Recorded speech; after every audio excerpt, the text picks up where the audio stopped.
எந்த ஜாமி முன்னாடி வந்து எங்க 2 பேரையும் சத்தியம் பண்ண சொல்றீங்களோ நாங்க தைரியமா செய்வோம். அந்த எண்ணத்தோட ஒரு நாள் கூட நாங்க பழகுனது இல்ல. அன்போட மூச்சு காத்து கூட தப்பான எண்ணத்துல என் மேல பட்டதே இல்ல. ஐயோ, உனக்கு எப்படி சொல்லி புரிய வைப்பேன்னே தெரியல. இது சத்தியம் பண்ற விஷயம் இல்லம்மா. இது உன் பிளட் டெஸ்ட் ரிப்போர்ட். நீ 6 வாரம் கர்ப்பம்னு இது சொல்லுது. சரி, பிளட் டெஸ்ட் அக்யூரசி இல்லைன்னு வச்சுப்போம். இது உன் யூரின் ரிப்போர்ட். நீ 6 வாரம் கர்ப்பம்னு இதுவும் சொல்லுது. உன் ரிப்போர்ட் சொல்றதை தாண்டி நீ பண்ற சத்தியம் எல்லாம் செல்லுபடி ஆகாது. புரிஞ்சுக்கோ ஆனந்தி. இந்த ஒத்த பேப்பரை வச்சு என் நடத்தைய சோதிச்சு பாக்குறீங்களா? என் தலையெழுத்த மாத்த பாக்குறீங்களா?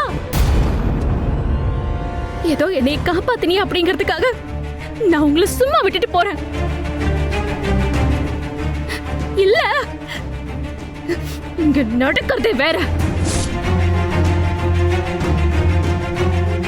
நீங்கெல்லாம் எம்புட்டு மோசமானவங்கன்னு தெரிஞ்சிருந்தா இந்த ஆஸ்பத்திரி பக்கமே காலடி கூட எடுத்து வச்சிருக்க மாட்டேன். அட போதும், நிறுத்துமா.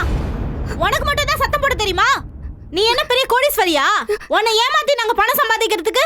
கல்யாணம் ஆகாத பொண்ணா இருக்கியே, தெரிஞ்சோ தெரியாமலோ உன் வாழ்க்கையே பெரிய பிரச்சனையா வந்து நிக்குது. உடனே சொன்னா நீ ஏதாவது பண்ணிக்குவேன்னு பயந்து பயந்து உன் மேல அக்கறையா நீ கர்ப்பமா இருக்கன்றத சொல்லி புரிய வைக்கணும்னு எல்லா அப்பாயின்மெண்ட்டையும் கேன்சல் பண்ணிட்டு கிளி புள்ளைக்கு சொல்ற மாதிரி சொல்லி கொடுத்துட்டு இருக்காங்க. அவங்கள பார்த்து தப்பா பேசிட்டு இருக்க.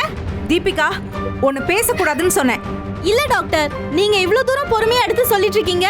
ஆனா கொஞ்சம் கூட புரிஞ்சுக்காம இந்த பொண்ணு வாய்க்கு வந்த மாதிரி பேசிட்டு இருக்கு.